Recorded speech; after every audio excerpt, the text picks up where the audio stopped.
Assalamualaikum warahmatullahi wabarakatuh. Kembali lagi pada Ibu Nidaul Khairia pada pelajaran IPA. Pada materi kali ini kita akan membahas tentang sistem peredaran darah, yaitu jantung dan pembuluh darah. Yang akan kita pelajari pertama kali yaitu pengertian dari jantung. Jantung adalah organ tubuh yang terdiri dari kumpulan otot yang berfungsi untuk memompa darah ke seluruh tubuh. Jantung manusia berdenyut 72 per menit dalam status beristirahat dan memompa hingga 4-7 liter darah pada setiap menitnya. Nah, setelah kita mengetahui pengertian dari jantung, sekarang kita akan mempelajari fisiologi jantung.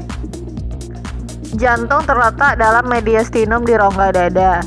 Jantung sebagai organ pemompa darah dan pembuluh darah sebagai penyalur darah ke jaringan. Nah, perhatikan anatomi jantung berikut.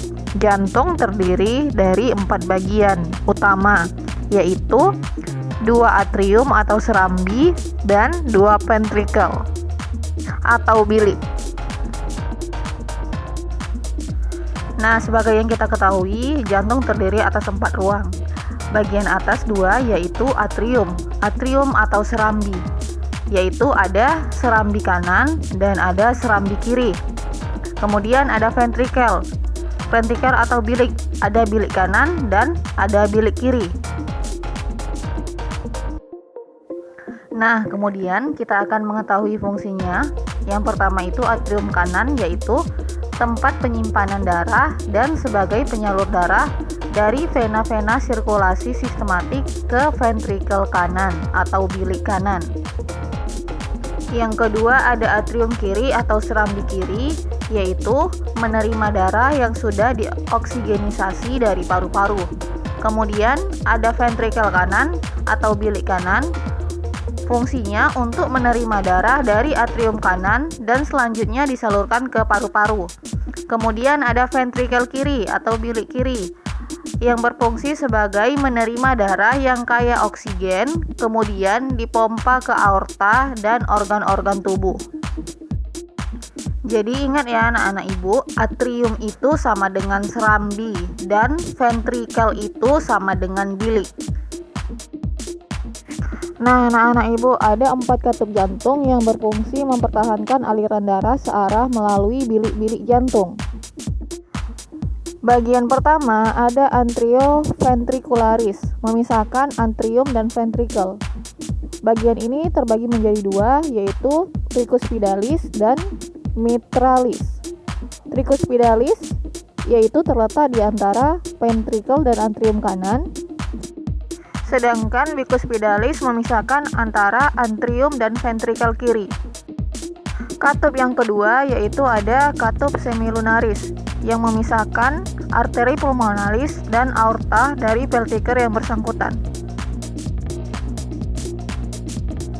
Selanjutnya, kita akan mempelajari faktor-faktor yang mempengaruhi denyut jantung. Denyut jantung secara normal terjadi sekitar 60-80 kali setiap menit.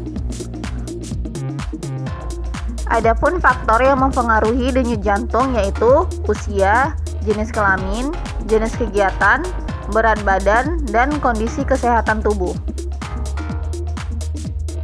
Ada 2 sifat jantung. Yang pertama, automasi dan termolabil.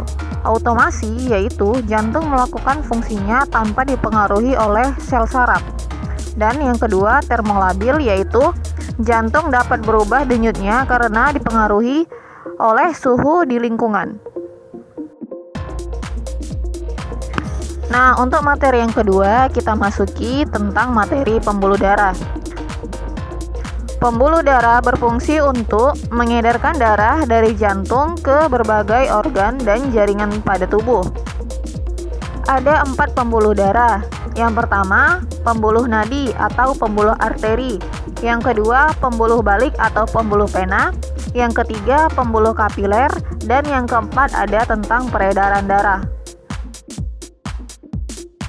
Nah, untuk pembuluh yang pertama yaitu pembuluh nadi atau pembuluh arteri. Pembuluh nadi ini bertugas membawa darah yang kaya oksigen dari jantung menuju seluruh jaringan dan organ tubuh. Yang kedua adalah pembuluh balik atau pembuluh pena. Pembuluh balik atau pembuluh pena adalah pembuluh yang berfungsi untuk membawa darah dari seluruh jaringan organ tubuh kembali ke jantung. Nah, berikut adalah perbedaan antara pembuluh nadi dan pembuluh balik. Kamu bisa perhatikan ya, anak-anak ibu semua. Yang ketiga adalah pembuluh kapiler. Pembuluh kapiler ini terjadi pertukaran antara oksigen dan karbon dioksida. Nah, yang keempat ada peredaran darah. Peredaran darah manusia yaitu peredaran darah tertutup terbagi menjadi dua, yaitu peredaran darah besar dan peredaran darah kecil. Peredaran darah besar dimulai dari jantung atau bilik kiri, kemudian ke aorta, kemudian ke pembuluh nadi, kemudian ke pembuluh kapiler, kemudian ke pembuluh balik, dan kembali lagi ke jantung, yaitu ke serambi kanan. Yang kedua ada peredaran darah kecil, yaitu dimulai dari jantung atau bilik kanan, kemudian ke nadi pulmonalis, kemudian ke paru-paru, kemudian ke vena pulmonalis, dan kembali lagi ke jantung, yaitu bagian serambi kiri. Nah, jadi ada dua ya sistem peredaran darah pada manusia. Nah, anak-anak ibu, sampai di sini dulu materi hari ini. Dan tugas kamu adalah sebagai berikut. Selamat mengerjakan dan tetap semangat. Assalamualaikum warahmatullahi wabarakatuh.